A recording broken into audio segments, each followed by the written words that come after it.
Okay, we're live. All right. Welcome back, everybody, to Chant It Down. ChantItDownRadio.com is the website. This is episode 249. I'm your host, Loomis, and welcome back again. And today, we're going to look into an occult order that I had never heard of before. We hear about many different occult groups running our world in this field of research. We live in a world run by the occult, from corporate logos down to the actual way that society is structured and run, the layout of our cities and our buildings, and many have no idea. But the Order of Nine Angles is new to me, and maybe to you too. It's not a large occult order, but a very sinister one that is rooted in the darkest of occult magic. And to break this down, I got the great William Ramsey back on to discuss his research into this group. He's an author, researcher, podcaster, attorney, a graduate in history from the University of Berkeley, California, and wrote an actual book on this group, Global Death Cult, which we're going to go over a bit today. And you can find his work at WilliamRamseyInvestigates.com. Well, William, welcome back to Chant It Down. Loomis, great to be with you. Thanks for having me back. Hey, great to have you, man. Yeah, this is another venture. I don't know how many we've done now, but this is it's great to discuss this. This is I got to read the book, and I was kind of blown away by how evil this group really is, and that a group like this actually exists. It's hard to believe. I didn't know whether they existed either. I hadn't heard nothing. People would send me stuff or maybe notes. I'm like, I don't even know what this is. It wasn't until a guy who's now kind of my online friend said, hey, you really got to check out this group, and sent me stuff about their ideas. And I was like, oh, wow. Because I'd already kind of studied, Crowley, the OTO, and some of these other groups too. So I was like, I'd never heard of this. It's really a modern group because of, I think, mass communications. And it really didn't really kind of put all of its core documents together until the 80s, which is really remarkable. So it's not like Helena Blavatsky or Masonry, which goes goes supposedly way back. So it's really different. Yeah, it's and most of the well, we'll get into it, as most of the crimes have been actually pretty recent too, like in the last 2 decades or so. So it's interesting how this sort of kind of cropped up, and most people probably never noticed. But let's talk about this mysterious group. I guess maybe we should start with its founder, David Myatt. I mean, what a strange life this guy has lived. He lived a very eclectic life. I mean, he loved the outdoors. He lived in East Africa, spent time in Singapore. He learned Chinese martial arts. Then he learned ancient Greek and Sanskrit, learned Hindu and Buddhist philosophies. Then he returns to the UK and got in like chaotic street fights, then got into Nazism and extreme right-wing politics. And then later in life, he got into a Catholic monastery, then later became an Islamic militant. But underneath all of that, he was this dark, deep Satanist going under several pseudonyms. And it's just like, I mean, this is a really strange guy to come out with all this eclectic background knowledge, but this dark Satanist underneath it all. Yeah, no, it is. He is an interesting figure. He's still alive. He's actually on Twitter. I mean, I think he's in his 70s now. He's probably toned it down. He claims to be done with it, but he really was a remarkable guy trying to fuse his far right ideas like neo-Nazism with the occult. And that's really kind of what came together to become the Order of Nine Angles. It's really something else. Yeah. It's really and of course he's been under different pseudonyms, so you don't really know if he's still involved with these people or not, huh? I mean, it's just kind of hard to tell. There was a record of him coming to California to meet people, I think in like 2010 or 2011. So like, within the last decade, he was there was some kind of group meeting or something like that he talked about. That it's in his writing. So he's still connected in some way. How much so? They're very secretive.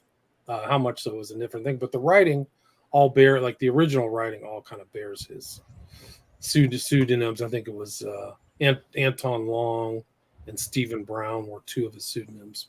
Yeah. Yeah, he says in his own words, he said he had a vision of a human galactic empire founded and maintained by a new breed of warrior explorers. And so he basically believes that they want to kind of like bring in a new human through this satanic agenda. Homo Galacticus, right? Yeah. So it's like then you go back and he had all kinds of weird names for the other people, Homo Hubriati and things like that, or the mundanes. They call them the mundanes. Like the people are, they're all lesser kind of types. It's kind of like Nazism, and we're the vanguard of the future. But yeah, he apparently, the Order of Nine Angles had a 400-year plan to like get rid of all of their enemies and seed the galaxy. Like it's almost like it has a space opera element to it. Whether that would ever be realized or not is another story. Yeah. And these are real white supremacists. Like, I mean, as far as in like my vision of life, I've never even met any white supremacists really. And of course I live in Hawaii, but like the media is always, trying to blame like people that just are trying to keep things, or conservatives in America or Trump supporters, and say they're the white supremacists. But these are like actual real white supremacists that actually believe in Nazism and Adolf Hitler and combine it with the dark occult. And that's this is actually a real group that I had no idea. It's just crazy that people have this philosophy. Right. So that was part of the theme of like post-Nazism, is that there's the one group who view Hitler as an antichrist. That's my view. Like all his values are horrible and a lot of millions of people died. And then there's this strange group of people who view Hitler as an avatar, that he was like a good guy. Like this is the guy fighting for us. And it's weird, like a religious thing. And that's like this one girl, Devi, her name was Savitri Devi, was a writer. She wrote, so she was an esoteric Nazi too.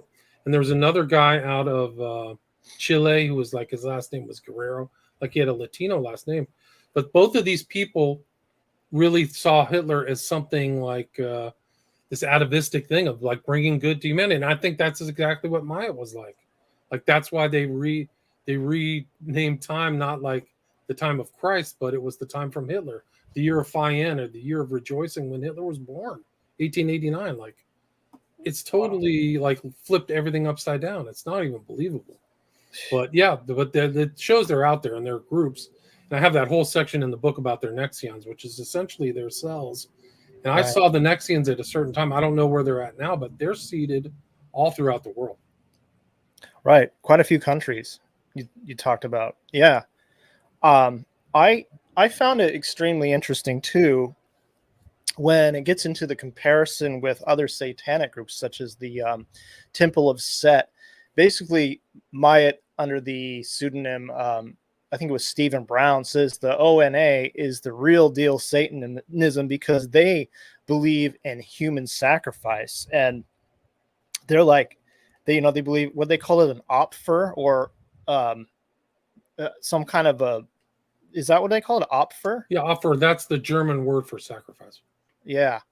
And I found that extremely crazy to think that, it kind of makes these other satanic groups look pretty like bland compared to what they're talking about. They're talking about like, this is part of it. Like, that you basically just kill off someone as a ritual sacrifice, where I don't think the Temple of Set was like kind of against it. Right. And I imagine LaVeyan Satanism doesn't really promote that either. Is that right? I don't think publicly.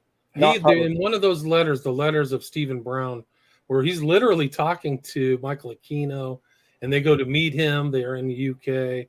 But in those letters, he's like insinuating that they do that. It's just not a public part of their doctrines, that they do stuff behind doors. And he was saying, Myatt, through his pseudonym, saying that's the essential component of that's the real brand of Satanism, is to do these human killings. And that's what differentiates me from, or us, from all of you kind of, performative, superficial Satanists, is what the way it comes across. Yeah. Yeah, he says in the Black Book of Satan, they use the magical energies of traditional Satanism and somehow enhance the sinister rather than the energies associated with other traditions, which tend to undermine the sinister. Right. No, it's wild. And they also mentioned chaos magic. I think they mentioned one of those guys who wrote one of the chaos magic books. So like he's aware, Myatt's aware of like where his group is in relationship to kind of these other kind of underground groups or occult groups. But Yeah. yeah, it's pretty interesting. Well, I think they go by a lot of the core fundamentals of Satanism too. Like, I mean, a lot of Satanists believe that most people are worthless. I mean, I know he says something like the fundamental principle behind the action is that some people are worthless and because of their deeds and character do not deserve to live. Yeah, it says in fact their demise is healthy, akin to an act or acts of natural justice. This is a statement of genuine Satanism. That's what he says. It's like, whew. Really cruel, cold-blooded. Just like the Nazis. Yeah, just like the Nazis. Yeah. And what I always find interesting about like just in general, it's like the Satanist ideologies. It's weird because the reason that society is dumbed down and demoralized is because we are in a world run by the dark occult that is culture creating. And I don't understand in general how all these dark groups don't make that connection that they're actually the ones dumbing people down. And if they want a world of sharp-minded people, maybe they should stop dumbing them down, you know? Right. No, it's a good point. Like, but I think that's the outlook. That's kind of like we're the elite, you're not, and we're going to prove it by maintaining our elite status and turning you into dumbed down, poisoned, people. And that just proves our point that we're right. Right. So it's kind of like the Darwinian approach. Like we're the ones that we deserve to be on top.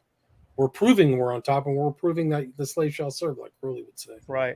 And they also believe, you have a choice. So they think, well, everybody's just making this choice to be dumbed down because they don't have to be. And if they choose that, then they're mundane, worthless people. That's their mindset, I think, in general. Right. And they had that whole section on selecting an offer, right? So you're proving this person is fit for this sacrifice by showing bad character, I guess was the way they would term it. I forgot the actual term, but like you're supposed to go through this testing process. Like it's really sick and sinister. And you don't know. Yeah. I mean, and there were, and you can just read, people can read the book. There's been crimes associated with them. It's still kind of happening. There was a guy just in the news. I haven't done a show on it yet. His name was Angel Almieta, and just like crazy stuff. Like he was in all kinds of like the designation of like, I mean, they're like into kiddie porn and all kinds of crazy and the ONA doctrines. Like it's like there's just no moral code. It's off the charts. Mm-hmm. It's hard for people like us, even though we research this, it's hard to think that people like this even are alive and with us here in society. It's like I've never even met anybody that evil. Yeah, it's interesting because Myatt writes like, we'll know if you're one of us. Like there's like, and they're just looking for that 1 out of 1,000. And there are kind of people like there's been psychologists who like try to go through and find out who's the sociopath, who's the psychopath, how they can tell a psychopath thinks. And I think these are called like Myatt's like, yeah, this is the way I think, and I'm looking for people like me. And that's like kind of like one of the reasons why they put this stuff out is kind of like we're connecting with these other people who have, have our similar outlook, which is just this totally Naziistic, hellscape outlook. And there's crimes associated with this group, but what other crimes have they pulled off that we don't even know? There's stuff that came to the surface. Yeah. Because they work in these cells, like they don't work in really small cells, but basically they go and read these writings and just kind of make their own group. Is that right? I think so. And I think that this kind of like maybe some other cult group, like you have to follow, it's very doctrinaire and you got to follow anything. But the way Myatt wrote the ONA is like, you can just take whatever you want from us. And there was some word that he had for people who believed in their doctrines but never joined the group. So a Balobian or some kind of weird term. But yeah, so I mean, it's really dispersed throughout the world. Like you see weird things happening in Russia, Serbia, the US, UK for sure, Australia. And it's just like, and I think that it coincides with the growing nihilism and lack of organized religion. So it's picking up these kind of lost people who, don't have something to attach to. So I think that that's another reason why it kind of grew, and people were more interested. Yeah. Yeah. And in the book, you trace this group from the UK to many like more modern cells, such as Atomwaffen and Right. many killings that happen more in recent times. What are some of the biggest crimes you think that that you've put in the book? It's a good question. I mean, there was the Atomwaffen founder's name was Clint Russell, and he was in Florida, and he was with another guy, Anders, I think his name was, and he ended up shooting 2 people who were in this Atomwaffen, which is a neo-Nazi group, but it got infiltrated by the ideas of the ONA. So those are the crimes that we know of. Is that there was another Atomwaffen member who killed a Jewish guy here in Orange, California, 20-year-old. There was another Atomwaffen member who shot his girlfriend's parents to death. Oh, yeah. And there was a flat-out Order of Nine Angles guy in Toronto. His name was William von Nudegem, and he went out with a knife at night and killed some Muslim guy who was really kind of a doorman. He came up behind him and slit his throat. And he didn't know him. It was just like that was it. And there was another murder that I don't know if they've solved, which happened a week before the same way. It was a stabbing. So William von Nudegem, I think he just went to jail. Like they finally, because of COVID, a lot of these people didn't get prosecuted in a timely manner. But those are ones that we know of. There was another huge one, this guy Metzger, who was a part of the military. He was in Italy. His group was going to Turkey or something, and he was trying to contact the ONA and say, hey, let's do a mass casualty event. Why don't you set up with this? And he got caught, and he was brought back, and he was in the same jail that Ghislaine Maxwell and Epstein were in. So he got prosecuted and went to jail recently. I think this year he was finally sentenced, prosecuted and sentenced. So those are one example. There was a guy, his name was E.A. Coetting, who was secretly writing for Order of Nine Angles, supposedly, and he ran something out of Utah called Become Your Own Living God. And there was some kind of impressionable young man named Daniel Hussein who lived that or listened to that and made some kind of blood pact with a demon and went out into a park in London and killed 2 women who were celebrating a birthday party. Yeah. So, yeah. I remember reading that.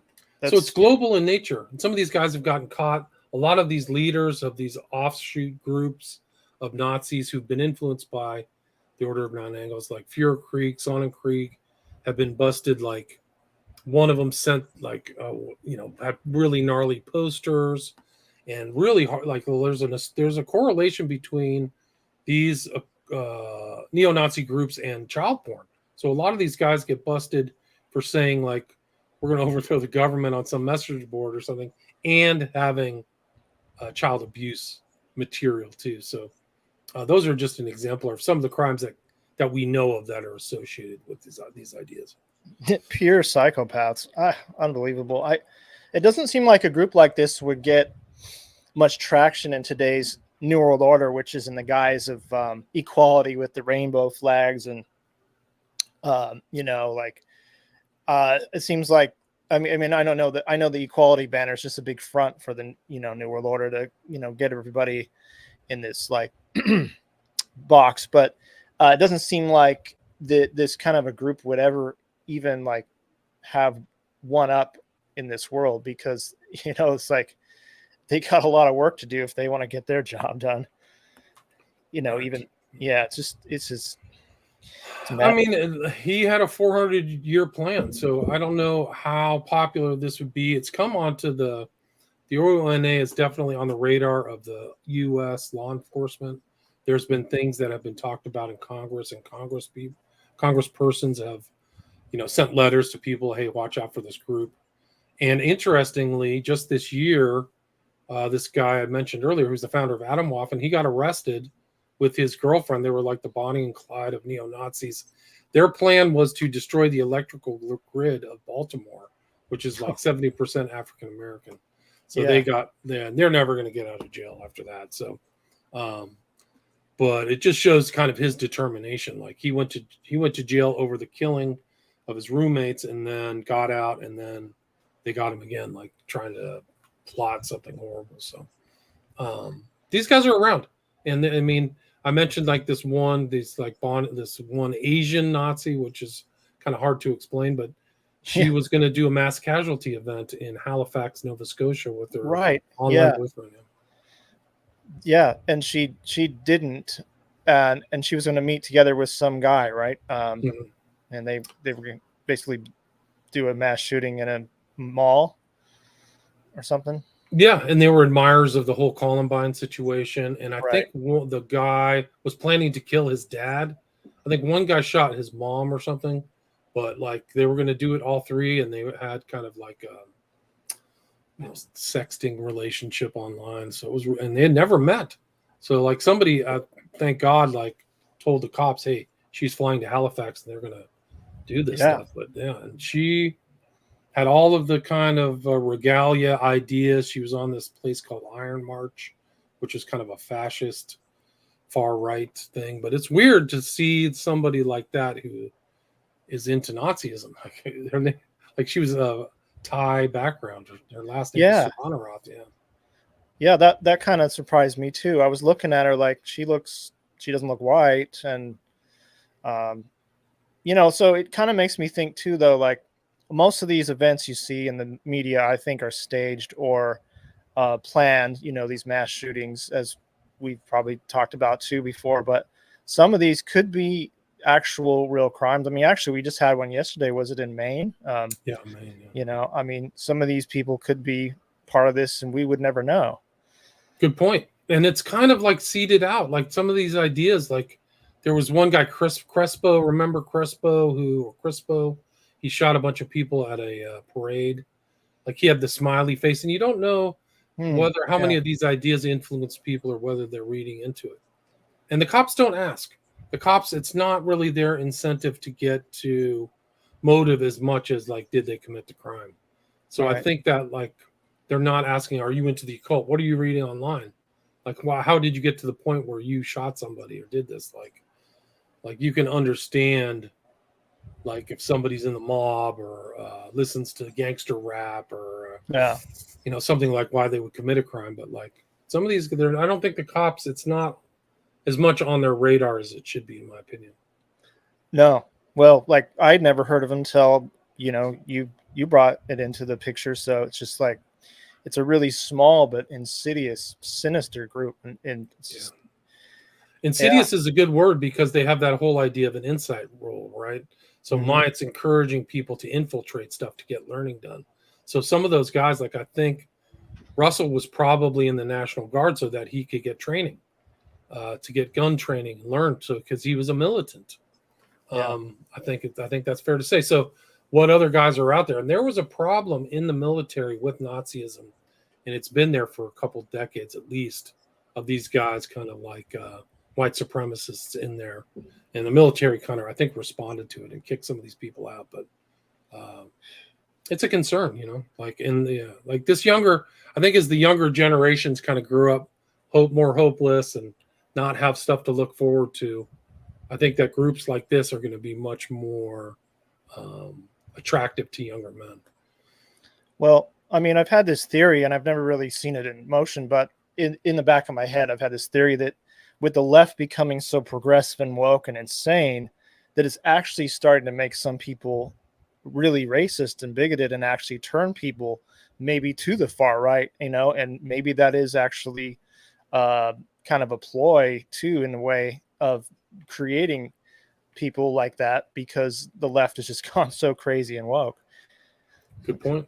I think so. Like people who are on the standard left, they're looking at like, there was a really funny meme. Like this was me, like talking about civil rights and equality under the law, and now you're over there talking about, transgenderism, woke flag, and all this stuff. Like it moves. Yeah. So I think that's it. I think that if you look at far right kind of groups or the rise of maybe fascism, a lot of it happens during destabilization because people are destabilized. Like this is a destabilizing time. And like the rise of the Nazis was during a time where like mass inflation, everybody lost their money, and there was the political system wasn't working that great. So people want security. And so that's why they'll go, I think, to the right. And so I think there could be like a swing back of the pendulum. Like people are living through this kind of like dominant, like you said, woke ideology. And once they're done with that, they're just like, I don't want anything to do with that. I don't want you to train my kids. I don't want you to be in a position of Yeah. power. I don't want you to be in the educational system. So, yeah. Yeah. It seems like it could be a pendulum swing sharp to the other direction for some people anyway. And that's dangerous too. It's just like people need to get away from all this programming. Yeah, no doubt. Another thing that really sparked my interest was the calling down of these dark gods. Really scary stuff. But like talking about, let's see if I can find it here.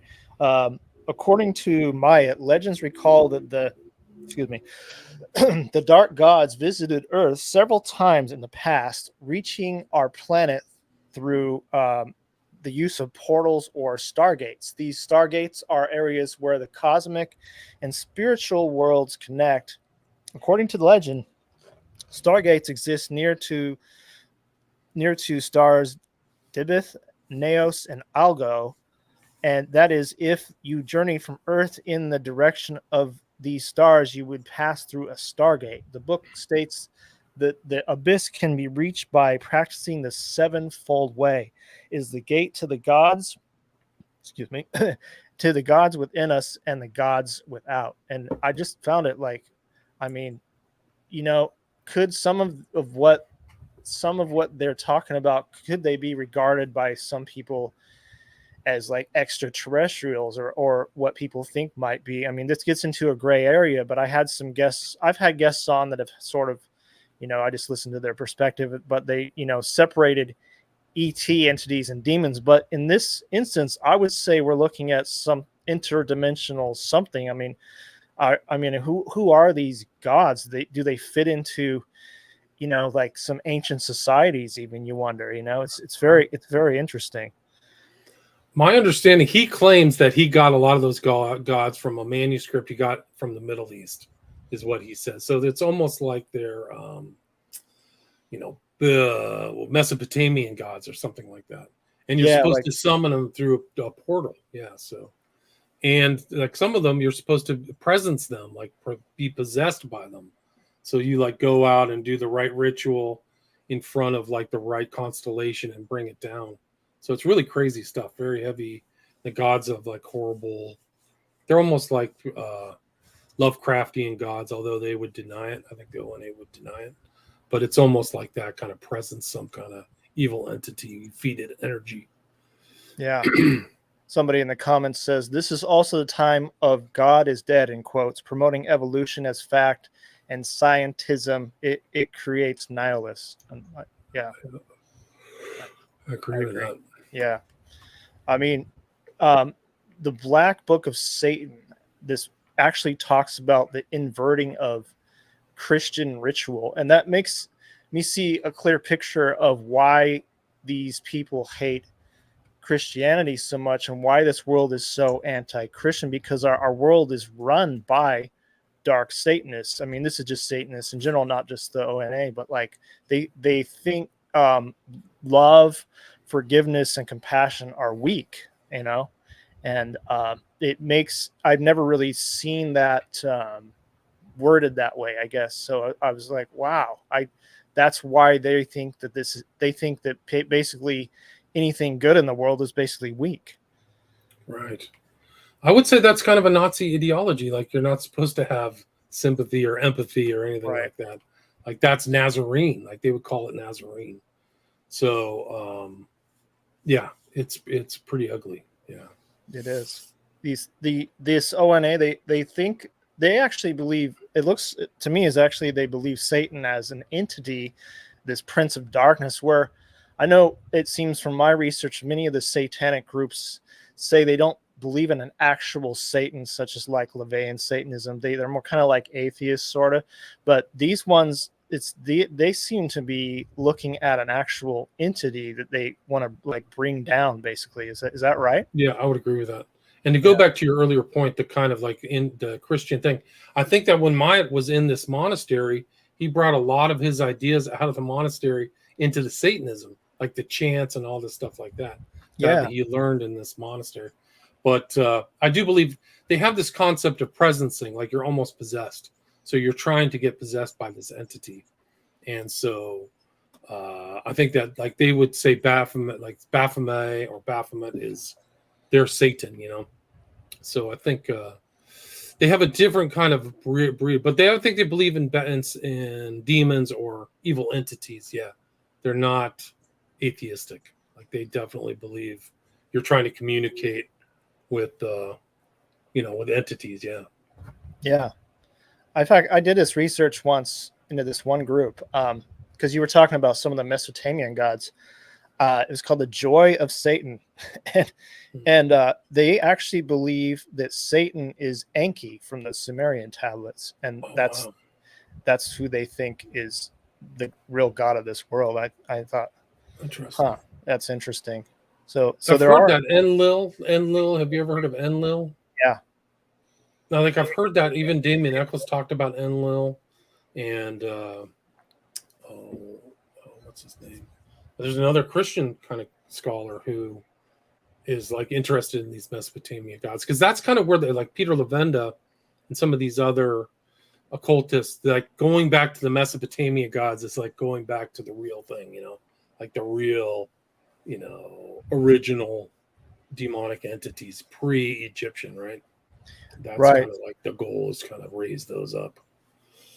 Yeah, because they were far from perfect. And if you research what they were actually like, and I wonder sometimes too, if some of these Babylonian religions are just stemmed off of these entities, and maybe that's where you get Baal from later on. I don't know. Yeah, I don't know. Molech. I would assume so. I think that the corresponding like gods, right, can go from Rome back to Greece, back to Egypt, and then back to Babylon and Mesopotamia. I think there's some that these gods may have different names, but I think they're the same entity. I would guess. I don't really have proof of that, but that's my understanding. Yeah.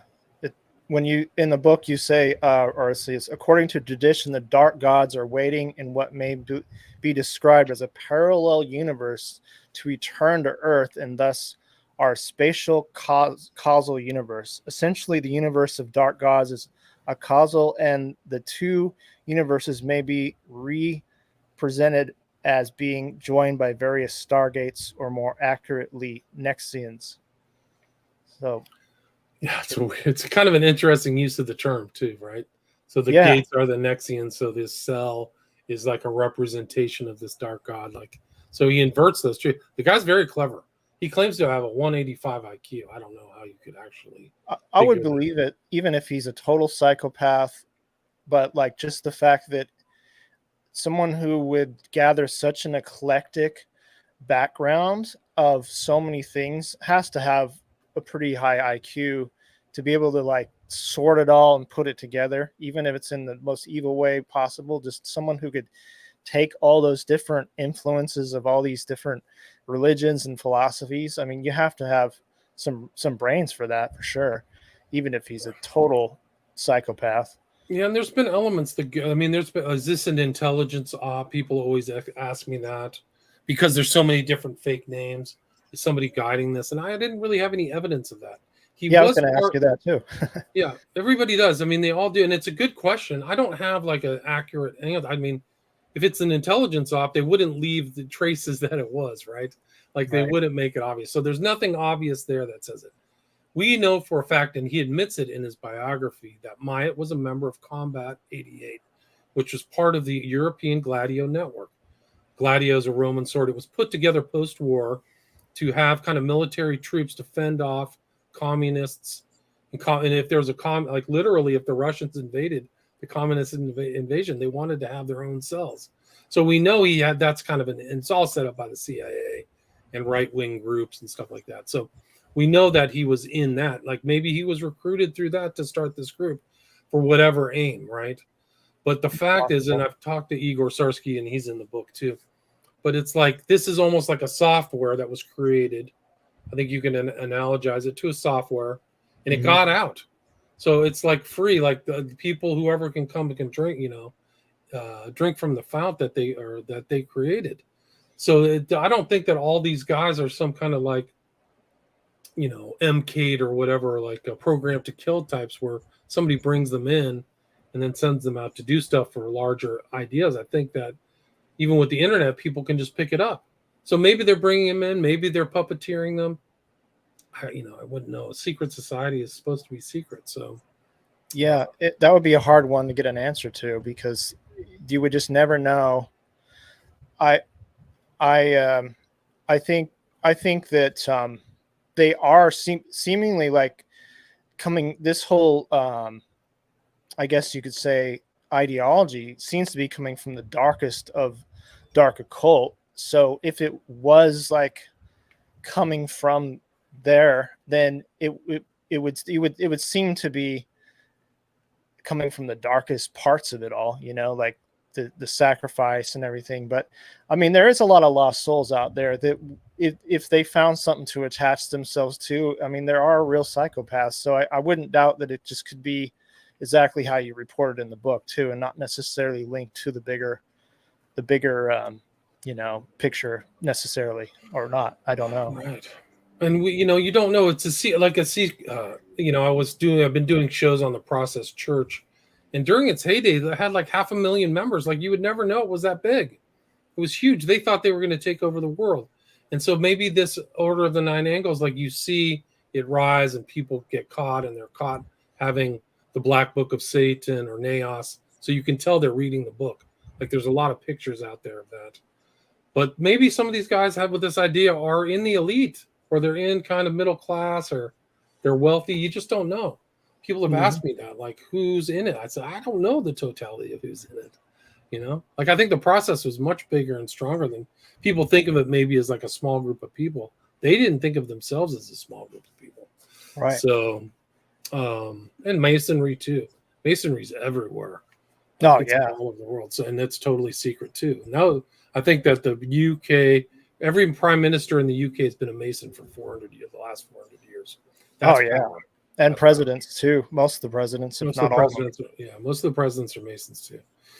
So, how big this Order of Nine Angles is, I don't know. But it's like you said, it's like the rawest, most evil version to me of all of those satanic groups. Whatever. Yeah, absolutely. I have a friend, you may know, NY Patriot. He kind of been doing this study just on his own, and he's noticed that just about every Mason temple is like always a block away from a mortuary. And I don't know if that has any relevance or not, but it's interesting that if they were performing sacrifice, that they would definitely be able to get, as dark as it horrible it sounds, but they'd be able to get rid of the body by having their friends down the street, just right nearby at a mortuary. You're right. I mean, it's scary. Like, you get into these groups, and the top leaders are some nasty customers, man. They're really nasty people. So, yeah, it's a shame that they're out there. They're one of the reasons of writing these books and talking about this, so people can be aware. I think a lot of people don't know, aren't as aware, maybe because the mass media covers it up because it's run by Masons. So, you're never going to really have a real insightful show about Masonry and its power. No, but I think that's the kind of the point of why I give these talks. And it's important to expose all this. I mean, it is dark, and it's not something fun to go to bed to. But I mean, it's like I think people really need to know that the world is run by this kind of mentality, because a lot of people are really clueless that even the mentalities that run through society a bit that are wrong are actually kind of stemming from dark occult ways, the selfishness, the me on top kind of, everybody out for themselves. That's actually satanic ideologies themselves. Good point. I mean, we've talked about the whole Depop through the shot situation. This is probably all occultists of one type or another on the Council of 300. You may not have the knowledge, but so that's a satanic thing. It's a cult, right? So they talk about culling. I talked about it in this book, And so this is like a big cult. Like they don't care about you. We're all useless eaters. I'm a useless eater to these guys. I'm just trying to eke out a middle class living. They don't care. Yeah. Yeah. I if we can put together like a big picture, I was thinking about this of the occult running our world. We got the world elites running the New World Order, and it seems like they're in unison running Hollywood, politics, global events, you know. And I've listened to people like Michael Tsarian trace the control pyramid to a group called the Elis out of the Vatican. Whether or not that's the tip of the pyramid, I don't know. But this New World Order group seems to be much more in line with the ONA as far as mass sacrifice and thinking they're not bound to society's laws and thinking they're not bound by any, you know, all this. And what particularly comes to mind are these dark gods. And you kind of makes me wonder what the year 2030 is all about. You know, this whole agenda. I mean, they're talking about bringing down these dark gods, and it makes me wonder if that's some date they have set in their ideology to bring back these dark ones, or some of them even say the old ones, you know. Right. I mean, that's what, like, I mean, imagine being in Babylon back in the day and those huge, you know, ziggurats or whatever, doing rituals like an Aztec, you know, priest or something, all the way back then, talking to these dark gods. Aztecs had the same dark gods. You know, it was the same kind of dark, different names, but probably very synonymous or similar to the stuff that the ONA is talking about. So, yeah, no, it's bad. I mean, there's celebrations for like Crowley's receipt of the Book of the Law at the pyramids in Egypt. So I think, and they actually kind of resurrected the Arch of Baal in New York City. Like that's what these devils. Did they really? Yeah. Let me see if I can find it. The Arch of Baal in New York City came back. They put it in Central Park. So that's what these guys are referencing. Yeah. Feeling, you know? Yeah. Yeah, I think there's something to do with 2030 is a why are they rushing to put all this in by 2030? And you got to wonder, like, I mean, maybe it is a date that in their calendar of the return of these gods or something, or some degree. I don't know. I've just been curious on that lately. Let's see if I can find it. This is Jonathan Kahn. This guy did some. Oh, yeah. He made a false prophecy. Did he? Yeah, he said something was going to happen, but yeah, there's the Arch of Baal. That's like the Old Testament, just like stop going to the Baalim, stop going to these dark gods. God is constantly telling the Israelites, stop doing this stuff. Yeah. This child sacrifice. They'd have temple prostitutes. Who knows what kind of, probably ritual stuff. You know, a lot of rituals like that. Oh yeah, look at that. Yeah, totally. That's it. That's in New York City. Yeah, that was 2016. So I don't know if it's still there, but yeah, they brought that out. That's wow. Yeah, crazy. Huh? I feel like there was something in LA like that too. I heard about. I wouldn't believe it. I wouldn't doubt it. Here it is, the Palomar. Wow. There it is. 2016. Wow. Yeah. So yeah, I mean, there's somebody out there thinking about that stuff. There's no doubt. That's for sure. Yeah. I mean, I really value your perspective too, William, because as a Christian through all this, as dark as all this is, you know all about this dark world, but you're here to expose it, and I think that's great because you know, most people are not talking about this in any churches or anything, and it's important. I mean, this is we got to know what the dark side is doing, because otherwise you're being taken advantage by it, you know? No doubt. These people do the dark rituals and dark magic for power. So imagine, like you said, they run the world. They run it through power. They want the power. So maybe the other kind of groups don't want it as much. They do this to get power over people. And they usually, that power that's exerted over people is negative, right? It's negative energy power. So it's something to be very aware of, because you can just see the, you know, the turns of like you said, 2030, right? They're leading up to it. They're depopulating. The laws are changing. They're going after podcasts in Canada. That's straight from the king. Like, it's not, Trudeau is not the boss. He's a puppet. Puppet. So, yeah. So that's kind of like this. The New World Order. Was it the guy? I forgot what his name was, but said the New World Order is like the Old World Order. It's just the Old World Order exerting itself. So they're trying to take our freedom away. And once they do, and they've already censored me and so many people. Oh yeah. But people have to really realize that these people don't have good intent. Then they're all Lucifer. I mean, I think the Duke of York, who's like Andrew, right? Prince Andrew, King Charles's brother, is the head of the York Rite of Freemasonry, right? That's his. That's his position. So that Masonic element is very important in the in Britain and the British Empire. It's a very important component. Yeah. Well, and then these groups, the royal family goes back to, you can trace them back to Rome, and like I was talking about with some of Michael Tsarian's work too, of going back to some of these really dark circles down there in the Vatican and stuff. They're all connected to the same group, I'm pretty sure. Anyway, it's hard to tell, but like in your research, is there a difference between dark Luciferianism and Satanism? Is dark Luciferianism just a more like what the ONA is like versus just like, is it Levain Satanist? It's a good question. I would say the Luciferian values and the satanic values overlap. Maybe there's a different thing, like the Luciferian is more of like a philosophy, a philosophical element. People have asked me, are Lucifer and Satan the same thing? That's another question. I think from a Christian perspective, yes. But some people would argue and say no, that the concepts are different. But like Luciferianism is like the devil is the real God, just like it comes out of Blavatsky or even farther back.